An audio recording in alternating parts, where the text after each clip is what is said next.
அந்த பக்கம் சிஎம் போனதும் அப்படியே இந்த பக்கம் வேலையை காட்டிய பொதுமக்கள்.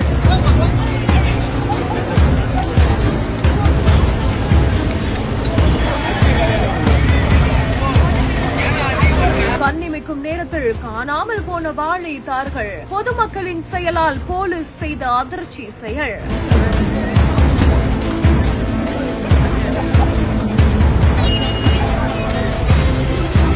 கள்ளக்குறிச்சி மாவட்டத்துல கோடிக்கணக்கான மதிப்பீட்டுல நலத்திட்ட உதவி மற்றும் புதிய மாவட்ட ஆட்சியர் அலுவலக கட்டிடத்தை திறந்து வைக்க முதல்வர் மு க ஸ்டாலின் வருகை தந்தார். அப்போ நலத்திட்ட உதவிகள் வழங்க அமைக்கப்பட்டிருந்த விழா மேடையின் அருகே வரவேற்பதற்காக வாழைத்தாரோட வாழை மரம், இளநீரோட இளநீர் கொலை உள்ளிட்டவை அமைக்கப்பட்டிருந்துச்சு. விழா முடிஞ்சு சிஎம் இந்த பக்கம் கிளம்பின அடுத்த நொடியே போட்டி போட்டுக்கிட்டு வாழைத்தாறுகளையும் இளநீரையும் எடுத்து செல்லக்கூடிய வீடியோ இப்ப வெளியாகி இருக்குது. பொதுமக்களை கட்டுப்படுத்த முடியாம அங்கிருந்த போலீசார் என்ன பண்ணிருக்காங்கன்னா அவங்கள பிடிச்சு தள்ளி விட்டு அங்கிருந்து அனுப்பியிருக்காங்க. இது குறித்தான வீடியோ காட்சிகள் இப்ப இணையதள வழியாகி பரபரப்பை கிளப்பிட்டு வருது.